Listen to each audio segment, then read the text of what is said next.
He was the man who lit up Elland Road, the Brazilian magician who made Leeds United fans fall in love again with flair, chaos and heart. But ever since Raphinha left for Barcelona, one question has refused to go away. Did Leeds ever actually get their money? Before we dive into it, make sure you hit subscribe, because this story has twists, myths and revelations that every Leeds fan deserves to hear. Let's rewind for a second. Raphinha arrived at Leeds in 2020, a £17 million signing from Rennes. Nobody quite knew what to expect, but from his first few matches, he looked like something special, the kind of player Elland Road hadn't seen in years. He scored, he assisted, he danced, and he played with that unmistakable South American swagger. Leeds fans adored him, opponents feared him, and for 2 electrifying seasons, he was the spark that made Bielsa's system glow. But behind the smiles, there was always the rumble of a bigger move coming. Barcelona were watching, Arsenal were interested, Chelsea were desperate.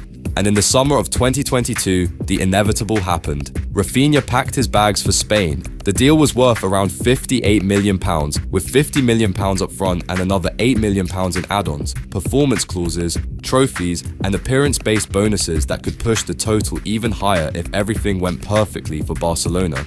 At the time, it sounded like a dream move for everyone involved. Leeds cashing in big, Barcelona getting their next superstar, and Raphinha finally stepping onto the world stage he'd always imagined. But as the months rolled by, rumours started swirling. Was Barcelona actually paying what they owed? Because let's be honest, this is Barcelona we're talking about, the same club that's been juggling debt, deferrals, and desperate registrations for years. So when fans started saying Leeds were still waiting on that cash, it didn't sound impossible. By 2024, the whispers grew louder. Some reports claimed Barca still hadn't paid in full. Others said Leeds would get a bonus if Raphinha helped Barcelona win the Champions League. Fans were furious online, calling it a shocking deal and accusing Leeds of letting their best player go to a club that couldn't afford him. Social media was full of comments like, "They're paying us on the never never," and Leeds got mugged off again. But then came the twist, straight from the man who actually knows what's going on. Graham Smyth of the Yorkshire Evening Post stepped in to clear up the confusion once and for all. On X, formerly Twitter, a fan blasted the club saying, "What an awful deal by Leeds. Lose your best player to a broke club paying instalments forever." Smith replied bluntly, "Leeds got paid, Gary. We reported this a year ago. Leeds got their money. Barca owe a creditor now, not Leeds." That one sentence ended years of debate. Leeds were paid, completely. The debt, whatever's left, is Barcelona's problem, not Elland Road's. It's a rare happy ending in the world of football finance. Leeds sold Raphinha for full value, avoided the chaos of Barca's money troubles, and moved on.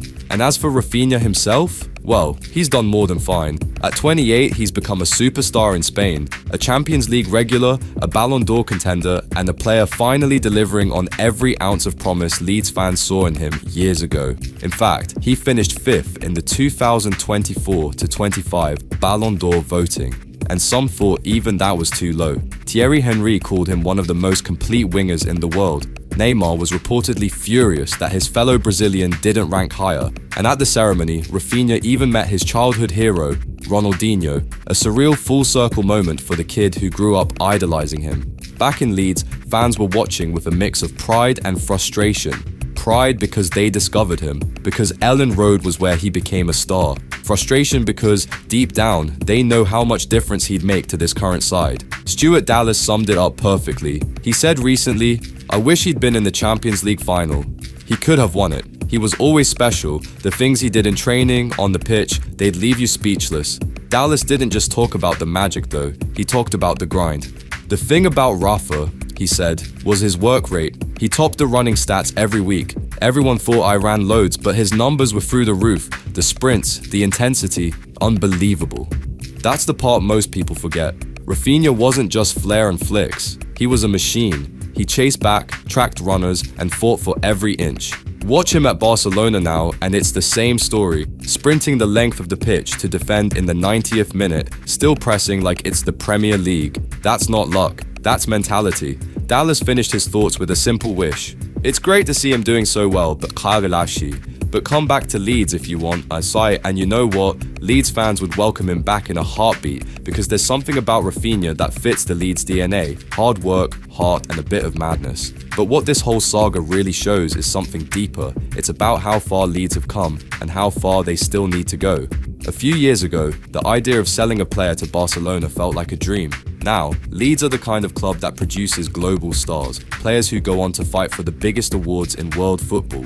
And yes, there's always that bittersweet feeling watching someone like Raphinha shine somewhere else, but there's also pride in knowing Elland Road helped shape him. For Leeds, the Raphinha deal was a turning point. They got a fair price, escaped any financial chaos, and proved they could play smart off the pitch as well as on it. No shady installments, no unpaid clauses, just business done, and done well. And yet, for the fans, Raphinha will always be more than a transfer figure. He'll be remembered for those spinning stepovers against Everton, that penalty against Brentford, the tears after survival, and the way he wore the badge like it meant something. He left, yes, but he left everything on the pitch first. So next time you hear someone say, Barca still owe Leeds, you'll know the truth. They don't. Leeds have been paid, and paid in full.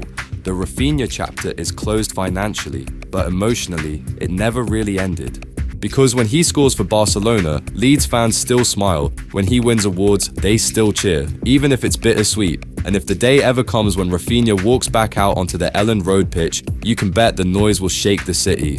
For now, the story's clear. Leeds got their money, Barcelona owes someone else. And Raphinha, he's still running, still fighting, still proving that once you've played for Leeds United, you never quite leave it behind. Before you go, don't forget to subscribe, because stories like this never really end at Leeds United, and there's plenty more still to come.